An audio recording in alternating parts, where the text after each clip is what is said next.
Judas told them, Yuda the arababwira one I kissed, araga ngo uwo mubona nsomye that is the one niwe that you are looking for. niwe muzaba muje gufata. So when they came Baje to arrest Jesus, baje gufata Yesu, there was confusion in the Garden of hari Gethsemane. akantu ku murima wa And Jesus asked a Getsemani. question. Hanyuma Yesu arabaza Who do you want? ngo ninde mushaka, Is it me or these ni ones? njyewe cyangwa ni bano? Do you know what he was doing? Uzi icyo yashatse He was kuvuga? writing. Reka twakira apostle. So let us welcome Apostle. Hallelujah. Tumukomera amashyi menshi. Let us join our hands for Apostle. Hallelujah. Amen. I am going to preach the shortest sermon I've ever preached. Ngiye kubwiriza inyigisho, But then I will minister with the life of God in me. ngiye kubwiriza inyigisho ngufi cyane ntigeze mbwirizaho mu buzima. Father, we want to say thank you. Mwami turagira ngo You have tugushimire, brought us so that you can bless us and talk to us. watuzanye hano kugira ngo uduhe umugisha kandi Holy uvugane Spirit of natwe. God, take over now. Mwuka wera w'Imana turagusabye Anoint kugira your ngo word in uze Jesus' uyobore name. ijambo ryawe urusige mu izina rya Yesu. Amen. Amen. You may be seated. You may be seated. Mwakwicarira. Can we celebrate Jesus with our clap? Reka dushimire Yesu n'amashyi yacu. Help me appreciate the pastor of this assembly with a clap offering. Munyemerere dushimire nanone pasiteri wacu. Why are you clapping as if you borrowed the hands? Ko mukoma amashyi nk'abayakodesheje. Amen. Hallelujah. I came with Willie. Willie, God bless you, is the admin of Healing Center. Nazanye na William ni admin wa Healing Center. I've just finished preaching in the first service there. Mvuye kubwiriza mu iteraniro ryaho rya mbere. And at noon, I shall stand and be preaching there again. Kandi saa sita mu kadomo ndabamagaze ntangiye But I kubwiriza. couldn't have failed to come here. Ariko nta kuntu sure. nari busibe kuza hano. I have loved the place. Nakunze hano hantu. I've loved you. Narabakunze. Thank you so much. Kandi mwarakoze cyane. Where is Mama? Mama ari he? Oh. Tell Mama that I am happy for the clothes she gave me. Umumbwirire yuko nanejejwe n'imyambaro yamaye. I wore one of those clothes on Friday preaching at Healing Center. Imwe mu myambaro yamaye nabyambaye muri Healing Center kuwa gatanu.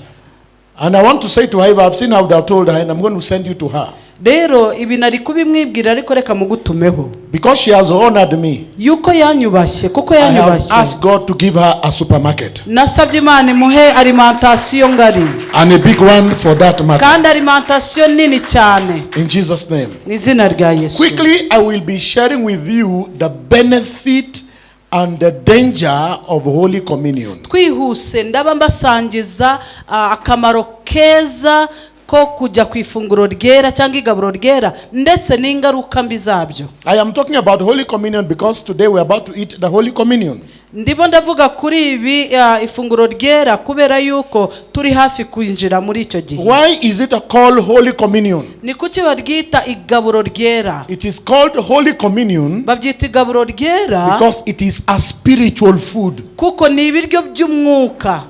And it has a lot of works Kandi bigira akamaro kenshi when it is eaten correctly. igihe biriwe mu gihe It nyacyo. has a lot of side effects Kandi bikagira ingaruka mbi when it is eaten wrongly. igihe uyiriye mu gihe kitari The cyo. knowledge that you will get about it Ubumenyi rero uri bumenye kuri iryo funguro will help you position your heart as you partake of the Lord's table. bizagufasha gutunganya umutima wawe igihe ugiye kujya ku meza y'umwami. Let's open to 1 Corinthians chapter 11.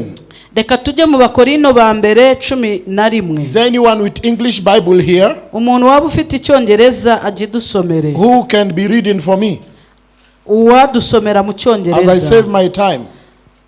Kugira ngo ncunguze uburyo umwete. 1 Corinthians chapter 11 Abakorino ba mbere 11 verse number 23 to 30. 23 I will kugeza be kuri explaining them 30. two verses by two verses by two verses. Ndagenda mvuga imirongo ibiri. Is anybody there with English Bible? Nta muntu waba ufite icyongereza. Read for me.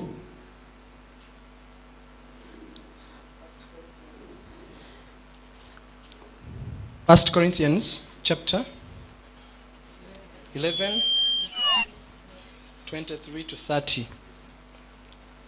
Let us read. For I received from the Lord what I also passed on to you. I received from the Lord what I also passed to you. The Lord Jesus, on the night he was betrayed, took bread, and when he had given thanks, he broke it and said, This is my body, which is for you. Do this in remembrance of me. In the same way, after supper he took the cup, saying, This cup is the new covenant in my blood. Do this whenever you drink it in remembrance of me. Have you finished that verse? Yes. 24. Wait, just hold on. I want you to two verses so that I can explain quickly. 24. Yeah. And when he had given thanks, he broke it and said, This is my body, which is for you. Do this in remembrance of me. 25. Yes. In the same way, after supper he took the cup, saying, This cup is the new covenant in my blood. Do this whenever you drink it in remembrance of me. Amen. Hold on now. Now, the Bible says Apostle Paul was now talking to the people in Corinthian. He said to them, that as I received from the Lord, I also give to you. What was it that he received from the Lord? Then he explained. He said that night, before Jesus was betrayed, he had a supper with his disciples. And after the supper, he took the bread and he gave thanks and broke it. And he said, Take, for this is my body that was broken for you. Now, let me help you understand something there very quickly.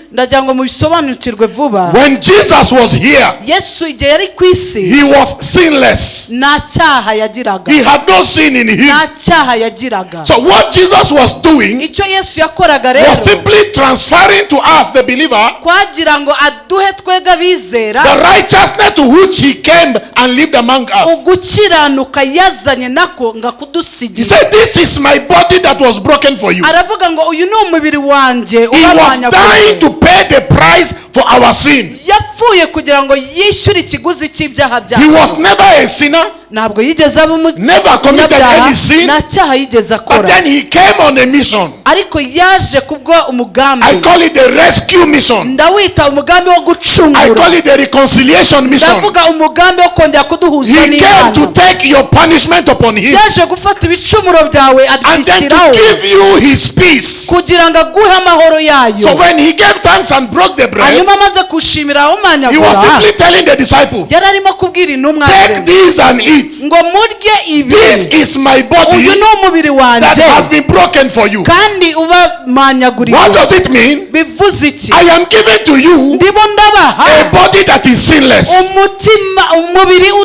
I am giving to you a body that has no judgment. But I am taking over your own punishment. I am giving you my peace in exchange of your punishment, so that your life can be at peace. Now, what is the implication of the Holy Communion? Whenever you eat the bread, which is the body of Christ, these are the benefits you get. Number one, his body was broken so that your body will no longer be broken. He paid the price of death so that you no longer pay the price of death. He gave you his peace so that you can no longer live in pieces. When he broke the bread and gave to the disciples, it also represents healing to our body. I have conducted Holy Communion services. I have seen people who eat Holy Communion with right mind. barya kuri iri who funguro are HIV positive, barwaye and after sida the communion they are healed. hanyuma bamara kurya ifunguro I have seen bagakira. married women giving birth to children. nabonye abantu b'ingumba babyara nyuma y'iri Now, the funguro bread representing the body of Jesus. kuko uyu mutsima ugaragaza umubiri wa Kristo. Now, the moment we eat of that bread, igihe cyose turiye kuri uyu mutsima which represent the body of Jesus Christ, tugaragariza umubiri wa Kristo, we will no longer go through the torture that he went through for ntago us. tuzababazwa kuko yaratubabarijwe. Then the Bible says kandi biravuga that same night ngo iryo joro he took a cup of wine afata igikombe and he gave thanks aragishimira and said, "This is my blood, aravuga ngo aya ni amaraso yanjye representing a new covenant." bivuze isezerano rishya. What covenant is Christ talking about? ni irihe sezerano Kristo He was yavugaga? taking over our debt yavugaga ku myenda and yacu giving unto us his life. arimo yarebaga urupfu twari bugire aduha ubuzima Now, bwe. the covenant was sealed by the blood that goes out at the cross of Calvary. iri sezerano ryashyizweho twagize ryemejwe kubw'amaraso yamenwe i Karuvari. In the realm of covenants, muri ubu buryo the bw'isezerano highest covenant that cannot be altered, ngo isezerano rihambaye umuntu the highest atabona, covenant that cannot be broken, isezerano rikomeye umuntu is a atanesha covenant sealed with blood. ni isezerano rikikijwe n'amaraso. That is the highest realm of covenant in the world. iryo ni isezerano rikomeye umuntu aba So agize when mu isi. Jesus died on the cross Yesu apfuye ku musaraba and he was speared, atewe icumu, blood and water gushed out of him, amazi n'amaraso was a byamuvuyeho, signature of a new covenant. byari sinyatire y'isezerano Now, rishya. from that cross, kubera uwo musaraba whenever God look at you, igihe cyose Imana ikureba he does not see a sinner in you. ntago ikubonamo nk'umunyabyaha, He sees a man whose sin has been paid for. ahubwo abona umuntu ibyaha bye byishyuriwe. The death of Jesus on the cross kubera urupfu rwa Yesu ku was musaraba paying for your debt. yishyuraga urupfu rwawe. Whenever God look at you, igihe cyose Imana he ikureba did not see you as that murderer. ntago ikureba He nk'umwicanyi, did not see you as that thief. ntago ikureba nk'uwo He did mujura, not see you as that prostitute. ntago ikureba nk'iyo He ndaya, is seeing someone who is redeemed by the blood. ahubwo ikubona nk'umuntu wacungujwe Because the amaraso. blood that was shed kubera amaraso yamenwe became a covenant. byabaye isezerano. Now let me give you an example. reka mbahe urugero. In the Garden of Eden, mu murima wa Edeni, after Judas kissed him, Yuda amaze kumusoma, and the kiss was to show the people this is Jesus. kwa gusoma ko kugambanira Yesu kugira ngo abantu bamenye ko ari Because we. Jesus was so interrelated with his disciples Yes. that you not know who is Jesus and who is disciples. Yesu yari umwe n'intumwa ze ku buryo abantu batabatandukanyaga. So Judas told them, Yuda the arababwira, one I kissed, araga ngo uwo mubona nsomye that is the one niwe, that you are looking for. niwe muzaba muje gufata. So when they came baje to arrest Jesus, baje gufata Yesu, there was confusion in the Garden of hari Gethsemane. akantu ku murima wa And Jesus asked a Getsemani. question. hanyuma Yesu arabaza Who do you want? ngo ninde mushaka, Is it me or these ni ones? njyewe cyangwa ni bano? Do you know what he was doing? uzi icyo yashatse He was kuvuga? writing an agreement. yari arimo kugirana isezerano nabo. Then they said it is you. baramubwira ngo ni wowe. Then he said, if it is me, aravuga ati niba ari jye then these rero ones you must let them go. aba nimubareke bagende. In other words, mu yandi magambo, I am paying their price. ndimo ndabishyurira And because I'm ikiguzi, paying their price, kuko ndimo you kubishyurira, have no right any longer to touch them. nta bushobozi nta butware bwo kubakoraho. The death on the cross urupfu rwo ku musaraba was sealing that agreement in the garden. rwashyiragaho ikimenyetso cya nyuma kuri wa murima i So Getsemani. Jesus died for you. Yesu He yaradupfiriye, paid for your sin. yaratwishyuriye ibiguzi That blood that by'ibyaha. you're about to take, the Holy Communion, ayo maraso muzaba mufata ku ifunguro it ryera, represents the blood of Jesus. icyo muzanywa bizaba And the bigaragaza Bible says amaraso ya we Yesu. overcame by the blood of the Lamb. kandi ijambo rivuga ngo twatsinzwe ku bw'amaraso Whenever the y'Imana blood is n'intama. applied, igihe cyose amaraso agaragaye victory is sure. hari ibintu And let me say to you right now, reka mbabwire, that as you're about to partake of the table of the Lord, igihe cyose tujya kwegera imeza as you're about to y'umwami eat the Holy Communion, tugiye kubona igaburo I ryera, want you to be expectant. ndagira ngo If mwitegure. you came sick, you will be healed. Niba uzaza urwaye uzakira. If the enemy is attacking you, you shall be delivered. Niba satani akwataka If there is uzabohoka. anything that is overpowering you, Niba hari ikintu kikunesha, the blood of Jesus will enforce victory. amaraso y'Imana izabi. Can I hear amen? Reka numve amen. Can I hear louder amen? Reka numve amen. So Jesus took the cup, the wine. Yesu afata igikombe, He gave thanks arashimira, and he gave them, say, take. hanyuma arabaha arabagira ngo This is my nimunyweho, blood ngo aya ni amaraso that was shed yanjye for you.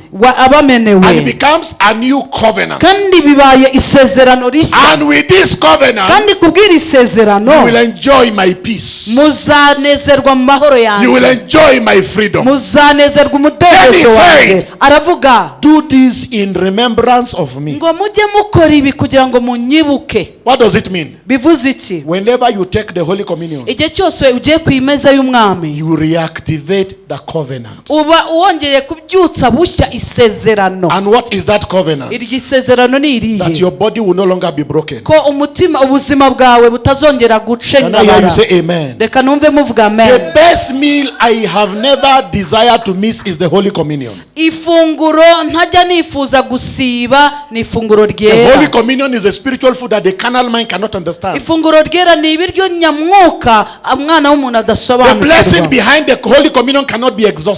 Imigisha iri inyuma y'igaburo ryera ntago I'd wayirangiza. like you to hear me today. Ndagira ngo munege But as you amatwi, partake of the Holy Communion, murimo gufatira ifunguro, I'd like you to be positive in your mind. ndagira ngo muzagire Are ibitekerezo you sick in your byiza. body? Urarwaye, As you take the bread, urimo kurya uyu mutsima, oh my. uzavuge ngo data The body data, of Christ was broken for my body. uyu mubiri wa Kristo washengabaye My ku body bwanjye, can no longer be broken. umubiri wanjye ntabwo uzongera The blood gushengabara. of Jesus came to seal a covenant. Amaraso ya Yesu yaje gushyiraho The Bible said, by the isezerano. stripe of Jesus I am Bibiliya ivuga healed. ku bw'imibyimba ya Kristo twarakize. That is how you appropriate the communion to be effective in your life. Uko niko utuma iri gaburo ryera rigira umusaruro mwiza mu buzima You're bwawe. not eating it like any other food. Ntabwo ubirya nk'ibiryo bisanzwe, You're not eating it like the ugali. the ntabwo poso. ubirya nk'ubugari umira You're gusa, not eating it like the rice you ntabwo eat. ubirya nk'umuceri. This is a special spiritual food only for the believers. Ahangaha ni ifunguro ryera ryagenewe abizera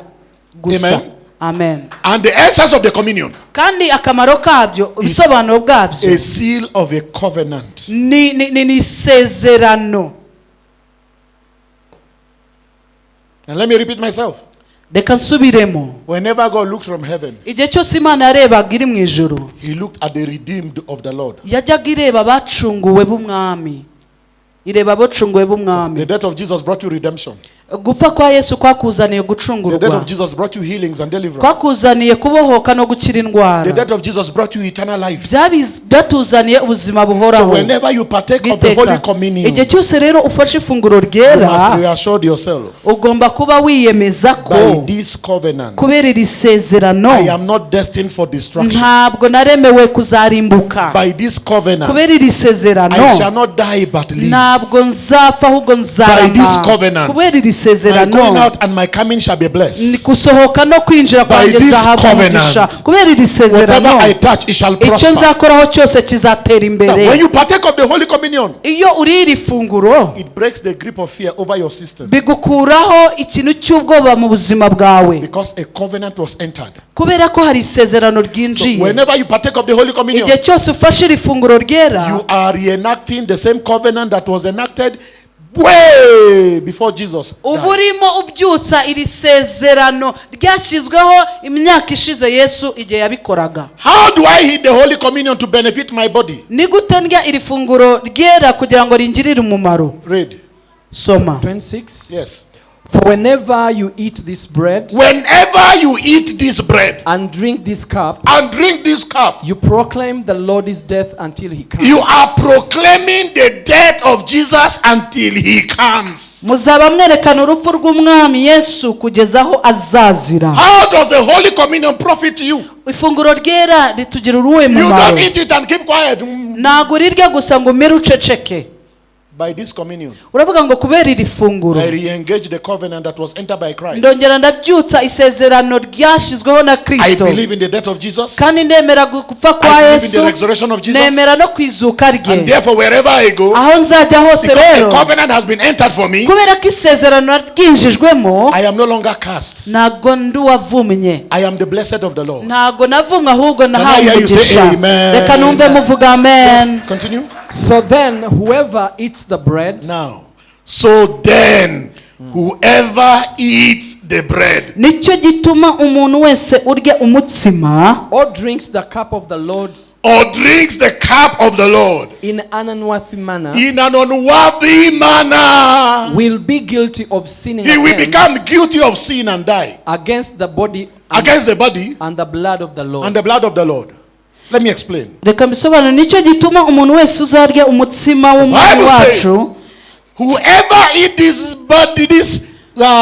bread and the cup of the Lord unwittingly, umuntu wese uzanywa cyangwa uzarya kuri uyu mutsima incurred for himself a sin igihe cye kidakwiriye azagibwaho n'urubanza rwo gucumura. What is this unworthy manner? Ibi bintu bavuga ni ibiki bidakwiye. I remember last Sunday the pastor was telling you, you examine yourself before you come in for the communion. Ndibuka pastor bushize aratubwira ngo mwiyeze mbere yuko muzajya ku igaburo ryera. He is correct and he is right. Nibyo koko. Because when you eat the communion in an unholy manner, kuko iyo uriye kuri iri funguro instead kandi of becoming a utejejwe blessing, aho kugira ngo ufate umugisha it becomes a problem.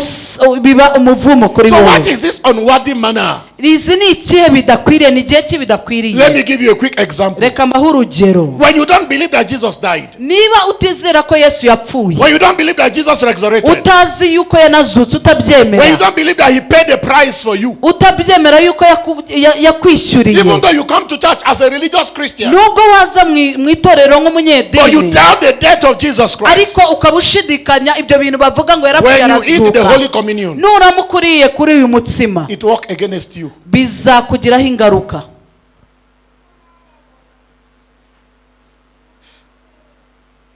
Continue. Komeza. 28. Everyone ought to examine themselves. Everyone ought to examine. The word examine is check yourself. Check yourself. Ijambo kwisuzuma cyangwa ngo yinihire ni Do I believe kwisuzuma. in Jesus? Ariko se nizera Yesu? Do I believe he died for me? Nizera yuko yampfiriye koko? Do I believe that the blood that was shed was for my redemption? Nizera ko amaraso yamenwe kwari ukuncungura? You examine yourself. Wigenzure, You check wisuzume, yourself. wigenzure. Before they eat of the bread and drink from the cup. Before you eat the bread Mbere yuko urya uyu and you mutsima drink from the cup, umwe no kuri iki the Bible gikombe, says examine, check yourself. Bibiliya yavuze ngo wisuzume. Do I believe in the Lord? Ariko se koko nemera umwami? Do I believe in his death and resurrection? Nemera urupfu rwe no kuzuka kwe? Do I believe in the covenant that was Nemera established? yuko twagiranye isezerano Do I yashyizeho? believe that Jesus died for my sake? Nemera yuko yampfiriye? You examine yourself before you eat. Wisuzume mbere yuko urirya. Yes, sir? For those who eat and drink without discerning the Those who eat and drink without discerning. Kuko upfa kurya akanywa, discerning the body of Christ, eat and drink judgment on themselves. For those who do not discern kuko upfa kurya the body and the cup, akanywa atitaye ku mubiri w'umwami, eating the body and partaking of the blood of Jesus, kandi akaba arimo anywa ya maraso ndetse arya umubiri w'umwami. the Bible says they incur curses on where? Bibiliya iravuga ngo Judgment on themselves. They incur judgment on themselves. ngo baba barimo kwishyiraho gucirwaho iteka. When you eat the Holy Communion Iyo uriye uyu mutsima and you are not believing, kandi ukaba utizera, that was the body ukaba utizera yuko ari umubiri wa and the Kristo blood of Christ, n'amaraso ye, and you did not believe hanyuma ukaba utizera that ko Jesus came pay the price for you, Yesu yaje akakwishyura ikiguzi, when you eat the Holy Communion, nuramuka uyiriye, the Bible says Bibiliya iravuga ngo you bring judgment on your body. wishyiraho urubanza. What are those judgments? Read. Urwo rubanza ni uruhe? Dusome. But if number 30, that is why many among you are weak. That is why. Wait, let's take it one by one. Number one. Icyambere, danger of eating the Holy Communion when you have not examined yourself. akaga ko kurya igaburo ryera utisuzumye. Weaknesses take over your body. Ndetse nicyo gituma benshi muri mwe bagira intege nke, uhorana intege nke. In other words, mu yandi magambo, your body become open to attack diseases and sicknesses. ubuzima bwawe ubu bufunguriye kugira ngo indwara n'ibyorezo bize muri wewe. Permit me to use weak immunity. Reka mbabwire ko uba ufite abasirikare bananiwe. The immune system in your body will no longer be able to fight diseases and sicknesses. Abasirikare bawe bahangara uburwayi ntago bongera gukora neza. Any sickness that comes hits you down in a fleet of seconds. Buri ndwara yose ije iraza ikagukubita hasi ako kanya. Yes, number 2. Komeza cya kabiri. And a number of you have fallen asleep. And a number of you have fallen. Now that sleep means death. Abandi bakarwaragurika, abandi benshi bakaba basinziriye. Uko gusinzira ni urupfu. But let me come this way. Reka mbizane gutya. Some people have died spiritually. Benshi barapfuye mu buryo bw'umwuka. And others have died physically. Abandi barapfuye mu buryo bw'umubiri. Whenever the communion is eaten in an holy manner, igihe cyose urira igaburo ryera mu buryo butejejwe, it attracts judgment. Bizana urubanza. Finish, sir. Soza. But if we are more discerning, with regard to ourselves, we will not come under such judgment. Ariko nitwakwisuzuma nitwagibwaho n'urubanza. I want to say to you, ndagira ngo mbabwire, don't be afraid to eat the Holy Communion. Ntuzagire ubwoba bwo kujya ku meza y'umwami. The Holy Communion is an appropriation of the death and the resurrection of Christ. Ifunguro ryera bitumenyesha urupfu rwa Kristo n'uzuka rye. If you are born again, niba ukijijwe and you believe that Jesus is Lord, kandi ukaba wemera ko Yesu ari umwami, He died for you, ukaba wemera ko yagupfiriye, ukemera yuko yazutse, and a new life has been given to you, kandi wahawe ubuzima bushya, eat the Holy Communion with faith in your heart. Uzajya urya iri gaburo no kwizera mu mutima wawe. And when you have finished eating the Holy Communion, kurirya, you come up confessing. Utangire wature. Because of this Holy Communion today, kubera iri funguro ndiyo munsi, all these years I refuse to travel sick. Iyi myaka yose nanze kuzahora mu burwayi, nanze gukandamizwa. The Bible says we overcame by the blood of the Lamb. Bibiri yavuze ngo twamunesheje kubw'amaraso ya Kristo. Kubera yuko nyweye y'amaraso ya Yesu, nakiriye gukira mu buzima bwanjye bwose. You be strong spiritually. Uzahora ushikamye mu buryo bw'umwuka. You be strong physically. Kandi no mu buryo bw'umubiri. In the mighty name of Jesus. Mu izina rya Yesu. But the underlying word there is examine yourself. Ariko icy'ingenzi hano isuzume. It is the food I begin the year with. Ni ibiryo nangiranye umwaka. It is the food I close the year with. Ibiryo nangiranye umwaka nibyo nsozanya ku mwaka. I can tell you sincerely right now. Ndabibabwiza by'ukuri. It pains me that I will not be available to eat. Niba bisaba yuko ntazaboneka ngo ndye. Because I'm rushing for another service. Kubera ko ngiye. But please, sir, when you are meeting me later, come with my own portion of the communion. Niba muri bugire ifunguro uyu munsi nkaba ntari buribonekeho, uze kumbabarira urinzanire. It is the best meal no believer must miss. Kuko iri ni igaburo ryiza uwizera wese adakwiye gucikanwa. Whenever you take the Holy Communion, ariko igihe cyose uri igaburo, you remind the devil, urimo wibutsa Satani, you have nothing against me. Ngo ntacyo nshinza wowe. Because it's a covenant. Kubera ko ni isezerano. Satan, Satani uramwawe. You have nothing against me. Ntacyo wankora. So quickly, nsoza, if you are not born again, niba udakijijwe, I want to give you an opportunity. Ndagira ngo nguhe amahirwe. In your heart you know that you are not saved. Mu mutima wawe urabizi neza ko udakijijwe. And you don't need to miss this food today. Ukaba udashaka guhomba. This will be the beginning of strength for you to serve God. Ibi bizaba intangiriro z'imbaraga zo gukorera Imana. Stand to your feet as we pray. Reka duhaguruke twese dusenge. Stand to your feet as we pray. Reka dusenge dusoza.